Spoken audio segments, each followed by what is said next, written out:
Okay. There she is. Hello. Hi. Hello. Hold on. I'm so sorry. I had granddaughter duty this afternoon. Well, we both got a little sidetracked today.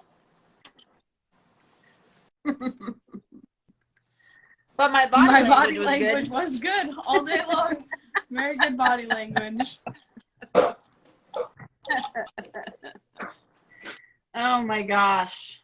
It's been a crazy day. Finally starting to feel better. So therefore crammed tons of stuff into my day. That's the way to do it. So it is, you gotta get caught up. Caught up with a good attitude, for right? Sure. So we decided to talk about how body language is perceived. And I mean, I think it goes really well with obviously our episode that went out this week talking about your energy, your body language, your attitude. And it's kind of crazy when you think about it, because sometimes like it's not that big of a deal. It seems like it shouldn't be that big of a deal. Like, I'm here, aren't I? Like, you show up to a practice and you're like, I'm here. So what? Yeah. Like, that's how it comes off. So what? Then, and so your coaches say, all they think of is, so what? I'm here. Why does it matter? But it always matters. Oh, yeah. I mean, right? I know that when I was in like high school, when I first came into high school, thanks for the hearts. Thanks for joining. When I was in high school, I had really bad body language and attitude. And it wasn't because I didn't want to be there, because I wanted to be there more than probably anybody else. But I just had an attitude. That's just who I was. And I showed up, crossing my arms. And I didn't understand like how that was perceived to other people. And that's the biggest thing, is that it is how it's perceived to other people, not about how I see it. Because to me, I'm just here, I'm listening, I'm, ready to move on or get my turn or whatever it is. And to like a coach, that's a closed-minded, I'm not listening, I don't care what you have to say, I'm in my own world kind of thing. Yeah. I learned a long time ago that when you cross your arms, you are literally closing people off from you. And you're saying, nope, I don't want it. I don't want you in my space. I don't want you talking to me. I am cut off from you. And so I always think about, and honestly, I don't know what it was either.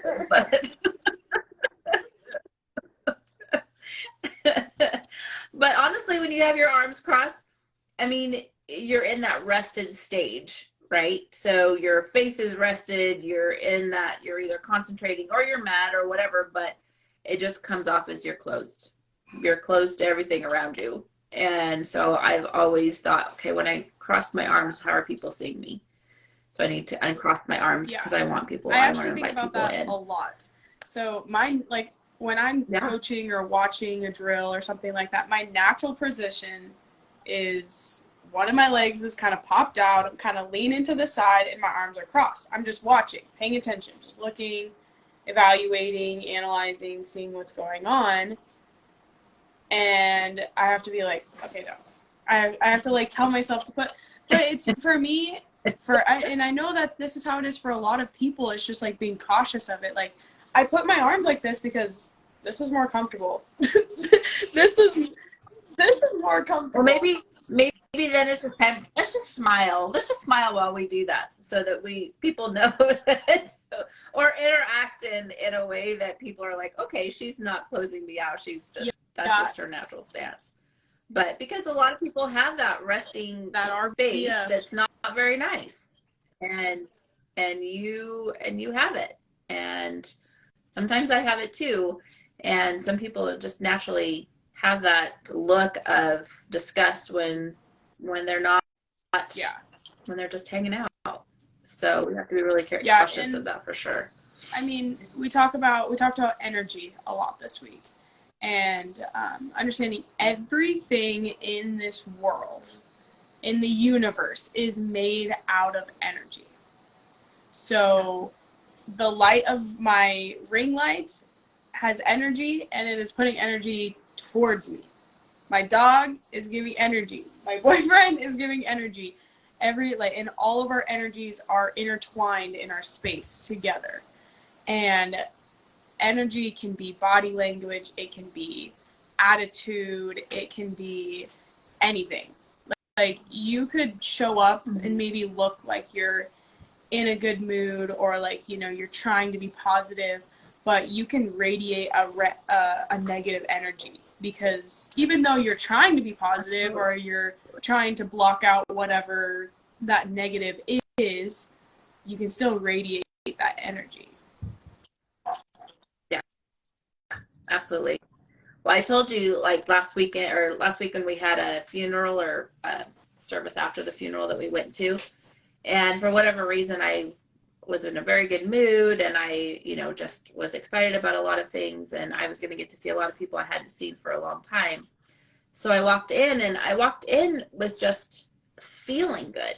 I just absolutely walked in. And so therefore naturally smiled, naturally interacting with people, and left and right, people were like, oh my gosh, Jessica, you're like radiating, you know, your energy all over the place. So you're like, you look so happy and you look great. And, you know, literally one guy, I was a friend of mine that I was talking to, he was like, you are literally sitting here. And I'm like overly excited because you are, you know, just excited, you know, just happy because you are just radiating that much energy. And it just goes to show that, you know, we put off whatever's going on with us. So, you know, if you're happy and you're excited, you're going to get those happy and excited around you. If you're angry and you're upset and you're down, people are going to project that too. Like we reflect what we see and what we interact. You and I do it all the time. You know, if I'm like, well, even yesterday, you were like, I'm just not getting it from you, right? And I'm like, I don't know what's going on. And you're like, Mom, we're just reflecting. And so it was absolutely true. And it was your tone of voice. And I was like, okay, hold on, there's something wrong. And especially with parents and kids, like you and I know that a lot, that, you know, any kind of tone that we take wrong is a reflection. And I think so a lot of times too, what happens is like a projection of, like, yesterday you were going through the motions, and I was a little frustrated, like just trying to get in the zone, and I could tell you weren't in it, and I was like, so are we doing this or not, kind of thing. And so then I'm like trying to trying to keep pushing through, trying to keep going, like not trying to give an attitude, not trying to have a tone or anything. But then it's like maybe you're taking it the wrong way, and that's when you're like, oh my gosh, I can't, like you have a tone, whatever. And I'm like, whoa, you might be projecting your own emotions onto me and making it seem what I'm doing as 10 times worse. And that can be in any situation. Right. If I'm going through something and someone else gives me something just a little bit off from what I'm hoping to hear, I can project it and be like, they have a problem with me. They're angry with me, or they're like really pissing me off, or, you know, like literally anything can happen. But that's why it's so important. Like if you're going to show up to a practice or a meeting or especially something that's important, you need to make sure that you're not going in with like I'm just going to push whatever happened or this negative thing. I'm not going to just push it away. I can't just push it away because it's still going to be there. Like I might not be showing it, but like it's still going to be there. So you need to make sure before these like practices, games, meetings, whatever you have, or even a conversation with your parents or your friends, make sure that you work through those. Like you say, okay, this is what happened. Am I causing the problem? Right? Like we've talked about before. is this actually a problem, or am I making it a problem? Why is it a problem? Mm-hmm. How can I move on from this? You know, like, work through it, take time with those thoughts, because most of the time they're not going to even be that big of a deal. Or if you move past it, then it's going to make it a million times easier to actually go 110% during those practices, or you know, just not be projecting those feelings onto other people. Yeah. And it's, you know, sometimes it's hard to recognize, and I think that's where we're getting to at, is that we have to practice all the time. Like, do I want to go in? And sometimes it, honestly, sometimes it feels good just to be down. You know, sometimes we just want to be angry. We just want to be in that feeling. And I think that's okay, as long as we don't project it onto everybody else. So, you know, yeah, I mean, there's days it just feels good to be down, but to recognize it and say, okay, I'm gonna process this now. I'm gonna go through whatever I'm going through, and I'm gonna get through practice, but I'm not gonna make it so much part of my life at practice that I'm going to make my whole team down. So figure out your goal. If you want to be down, fine, but what is your goal? Is your goal to practice hard?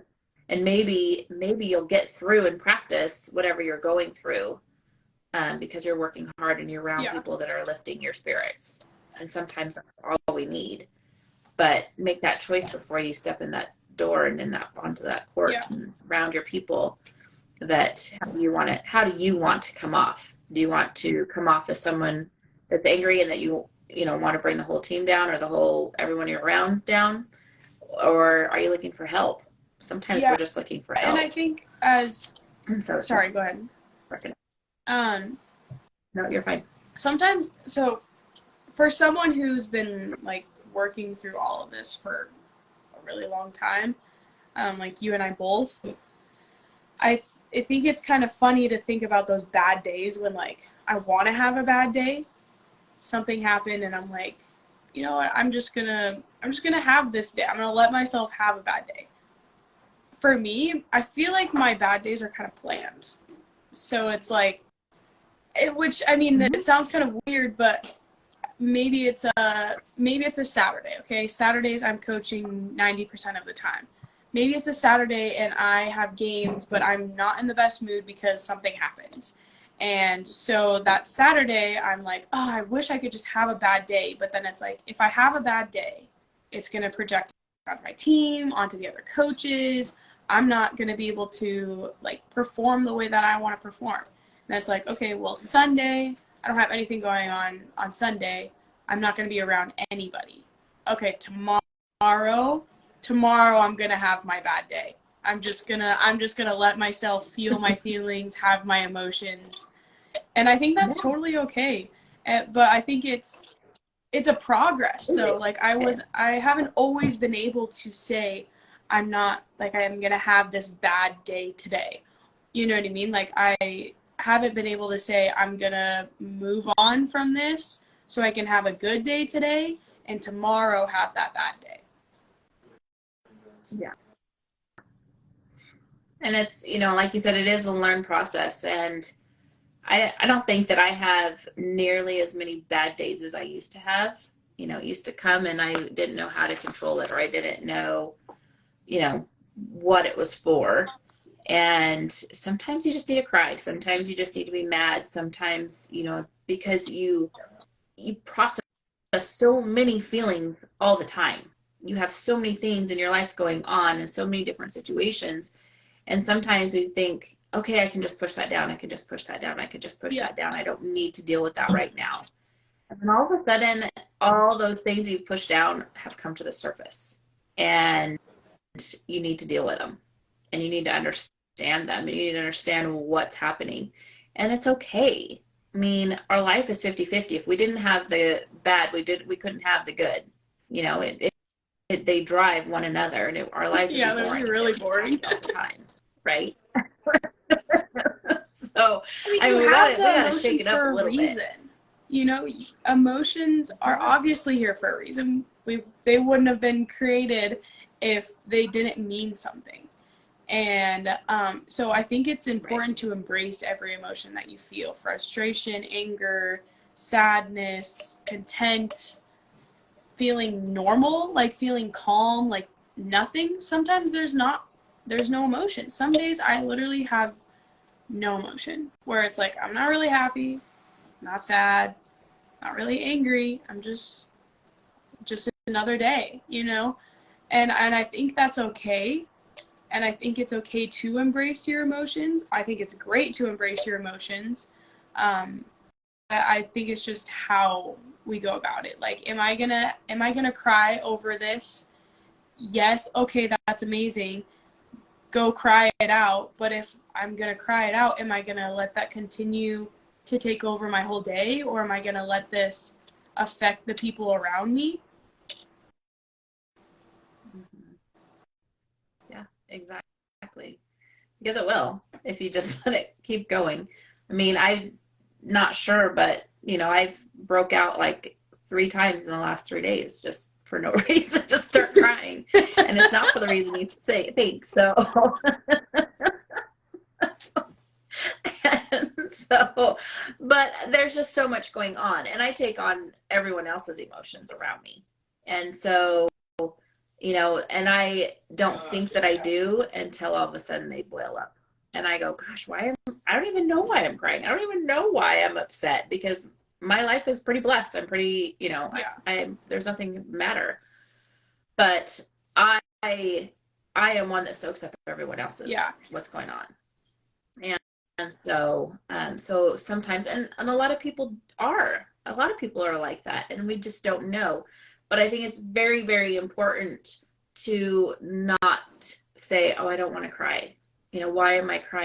And not let it finish, because that's our bodies, that's our spirit, that's who we are, trying to just release whatever problem is going on inside that sometimes we just don't know. Yeah, and I don't think that's saying cry any point in chance that you can. No, that's not what I totally saying. Understand what you're saying. I just want to make sure that's clarified. Like, you don't need to cry every single moment. Like, one of the teams that I coach, these girls cry all the time. They're 10 years old, so yes, I totally get it, but at the same time, I'm like, why are you crying? Stop! There's literally no reason to cry, because they're the type that's like, I get taken out of the game. It must be for some reason, must be for some terrible reason, so I need to cry about it. So I need to just burst out crying, and it's like, no. And so this team. Well, that's teaching them, but you have to look at that. And so when you take them out, that's that part where they're like, I've done something wrong, I'm a terrible person. So think of all the thoughts that are now coming through that you need to teach them through practice, through whatever. And what do you think? I can't tell you the amount of times that we have continued to work through it, but it's just they're 10 years old, so you can only do so much. They have to kind of figure it out too. And we definitely tell them all the time that you don't always get taken out for a bad reason. We're not mad at you when you get taken out. Like, it might just be you happen to miss a layup. That wasn't the reason we took you out. We had already planned to take you out. That's just happened to happen. You know what I mean? Like, it's not always like that. And we all, of course, I mean, I would be a hypocrite if I didn't work on my mental stuff with all of my kids. Like, I absolutely work on all of them. It's at this age, especially for girls, we talk about, at least the coaches that I work with, we talk about this a lot, how girls and boys are different, very different when it comes to sports, and how they handle things. A lot of boys, they naturally, they make a mistake, they get mad. And they're like, I'm going to go get it. Like, I'm going to do anything that I can to fix my mistake or to get it back or whatever it is, they're going to do better. And for girls, I think it's harder, that there's more emotions there, and that's just how we are built. That's how women are built. And so we're teaching these girls how to get mad. And instead of crying when you get taken out or because you missed a shot or whatever happened, get mad. Get mad and go. Like, it's a mistake shouldn't make you sad, you know? Like, and that's what we talk about that all the time. You want them to be, yeah, to get it's a more drive. of a driven It's a attitude, determination. right? It's a, I'm not going to let anything stop me. And if I cry, I feel like that's like a giving up kind of a thing. At least that's how I see it. I think if I cry during a game or something like that, that means I feel hopeless, that I can't figure it out, that I am doing everything I can, but I've exhausted my options. Crying's like the last form, or like that's the extreme frustration. But for these younger girls, which is fine, they're still learning, but they're still trying to figure out how to turn this sadness into a drive, into an anger. One second.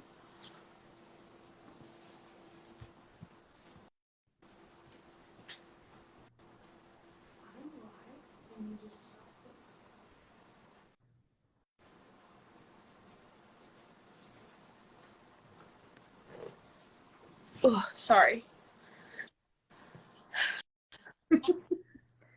That's right. He's playing games. It's all good. It's fine. We all play games. It's all good. But yeah, I mean, young girls, when they go through all of their, it's not just, it's different, you know, because they have all of their internal stuff going on, and we are just built with a lot more emotion than boys are, which is fine. And sometimes boys have a lot of emotion too, but you know, in sports, generally girls are the ones with a lot more sensitivity, and it's hard to build up that drive to overcome their insecurities. And that's the key word, is the insecurities. Everybody has insecurities, and insecurities take over your mind.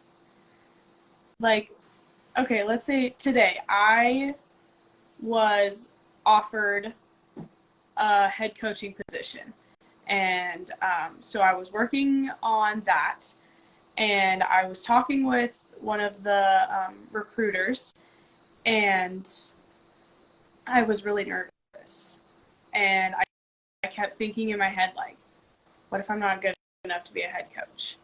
What if like, what am I going to do? Like, I felt unprepared, and I felt like maybe I wasn't ready. Maybe I'm not ready for this. And I was like, am I going to let these insecurities take over and take, like, you know, if I show up for this interview and I show up all insecure and nervous and doubting my abilities, no, I'm not going to get it. Right. So how is your energy? If you walk in with insecurities and not feeling like you're capable of doing the job, what's your energy when you walk into the room? Like a sweat, like, and it's a shake and a sweat and a high, like a confusion. It's a confusion. I feel like you can, and for me, if I'm like that, usually I still come off as somewhat confident, but like, I definitely feel, it's for me, and this is person to person, obviously, but for me, like, I will still like come off as confident because I can BS my way through anything, and but I will doubt myself through, and I think it definitely can be seen, like the sweats, the shakes, the shaking of my leg, the little things like that. And so when I was going through it, I was like, if I get it, I get it. If I don't, that's okay. I'm still here. I'm not going to quit. I'm going to just keep going. I'm only 23 years old, so, I mean, I have tons of time. And a lot of it for me was like, oh, do I have enough experience? There's going to be people out there with more experience than me. But if I have the mindset and I have the drive, I have the leadership and the want to do it, then what's going to stop me? Whether I played only high school basketball or I played D1, doesn't matter. Yeah. It's all in your projection. It's all in your projection. It's all in the way you think. So you think you can walk in there with confidence and know that you have all the skills that you need to do the job, Exactly. then that's all you need. That's the confidence. And so I think, you know, this age that you work with, you know, the teenagers, the 10 to 18, 10 to 21, is probably the ages that we see the most attitude, the most body language that isn't, that they don't know that they're doing, right? And so we get to teach them what they're doing. We get to show them like how, like when you say this to me in this tone, this is how I react. Yeah. And usually it's not good. If you talk to me like I'm a human being and not someone that's stupid, then I'm going to react to you way better. Or if you just ask me a question with a question, you know, just being inquisitive instead of being snarky, then of course I'm going to react way better than I would otherwise. It's definitely tone, and it's also like eye contact. How you're standing, where your arms are. Are you like, you know, are you standing looking away from me while I'm staring at you? You know, like, and I talked about this actually with one of my other teams the other day. Was I'm here to help you guys, and when you give me attitude, when you don't look me in the eyes, when you know, brush me off when I talk to you, like, I don't want to help you. It doesn't make me, like, I'm putting a lot of time and a lot of effort into you because I believe in you. I believe in you more than any of these other coaches. And I want to help you. But if you can't even look me in the eyes when I'm talking to you, or you don't respond to me, I don't want to help you. And I think the little things, like once I learned that I need to have eye contact. I need to have straight eye contact with my coach. Doesn't mean I have to say a lot, but I can say, yeah, I can be pissed at what they're saying to me. Okay, coach. Okay, coach. Thank you. Appreciate what they're saying to you, because truly, whether you agree with them or not, they're only there to help you. They're not there to make you feel bad, and that's not the point. And I think that's when the attitude comes in, is when it's like, you're wrong, I'm right, and thinking that it's only just these negative things. It's like, well, I'm just telling you what you need to know to be the best. If you want to be the best, here are the tools, but you have to listen to me to get it. Well, I think that, right, and I think that goes into a lot of being coachable, you know, and teaching coachability, which we'll get into in a different section, but absolutely, you know, the shoulders down, the eyes, you know, eye contact, you know, even if you were like, don't agree with your coach, but saying, yes, coach, I agree, coach. But if you don't agree, at some point, you're going to have to figure out why you don't agree and to be able to talk to your coach.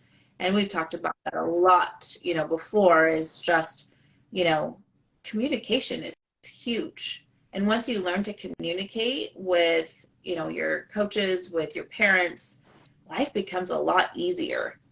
And once the attitude goes away, you'll find that you have a better relationship with everyone around you, because the attitude creates so much havoc. I think when it comes to communication, especially with changing your attitude about everything, because I mean, I went through it like probably one of the worst, because I didn't want to hear what people wanted to say. Because I always thought people were just taking a dig at me, and just telling me that I was bad. And I didn't want to hear it. I didn't want to hear that I was bad because I was working so hard. And when you're starting, if you are now taking time to go from not being very coachable, not wanting to listen, and just getting really mad at what people are saying to you, first thing you can do is create the eye contact and actually listen to what they're saying. You can do the yes, coach, okay, coach, I agree, or you don't even have to say I agree, just say thank you, coach. Take what they said, go home, think about it. Think about everything they said. Get mad about it because it already pissed you off, so you can't change that anyways. Get mad about it. Think about everything that they're saying. Okay, think about what situations it applies to. Like what they had said to you, what does that apply to? Okay, you need to work on your ball handling. Well, I do work on my ball handling. I do it all the time. And I'm like, it's good. What are you talking about? Okay, well, during our practice, there was light defense and you turned the ball over 6 times. So this is something that needs to get better. Okay, so instead of thinking of it as a dig, as your ball handling sucks and I know you're not working on it, it's not like that. Get mad about that for a second, move on. And now we're saying, okay, yeah, I did actually turn the ball over 6 times. So, okay, maybe I do need to work on that. And then next time you see the coach, then maybe you can say, thank you, coach, for your feedback. I took time between practices or games or whatever, and I worked on it. Thank you for your feedback. Start there. Start small, and then eventually you can bring back more questions to your coach. But I think it's really good, especially when you're first starting to like build this coachability, is take your thoughts home. Take them away when it's just you.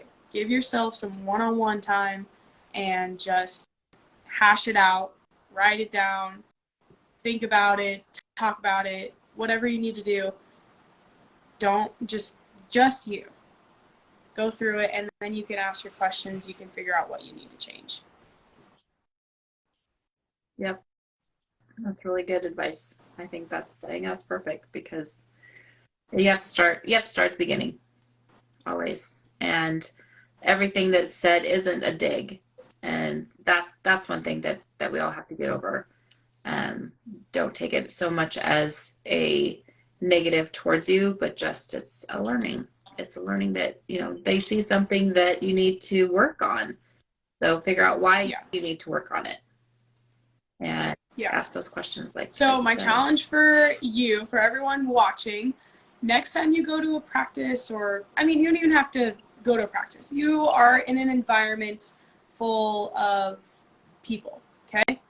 And while you're there, if you're showing up and maybe you don't have the best attitude that day, just one of those days, pay attention to the people around you.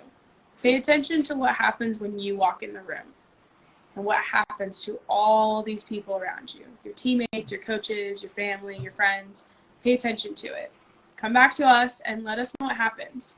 Did everyone drop their attitudes to the same way that you were? Did they try to lift you up and then you got over it and you became happy, or, forgot about those problems? What happened? Share with us. But I want you to be aware. So go and be aware of how your attitude is affecting others. Anything else you got, Mom?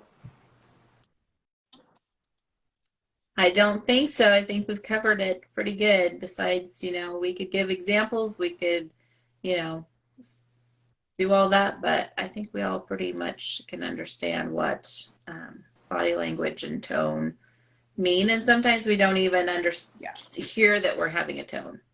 I didn't have a tone with you. I don't look like that. And so someone bringing it up, just understand that if someone brings it up that, gosh, your attitude is bad, or, I hear bad tone in your voice, think about it and hear it for yourself and maybe adjust a little bit to see, maybe I did have a little bit of an attitude. Maybe I was thinking something that was rubbing me the wrong way and I came off the way I didn't want to. thank you everyone for watching. If you want to know more about body language and energy and all of that, the episode released on Tuesday. It's up, it's out. Go check it out. There's tons more on there.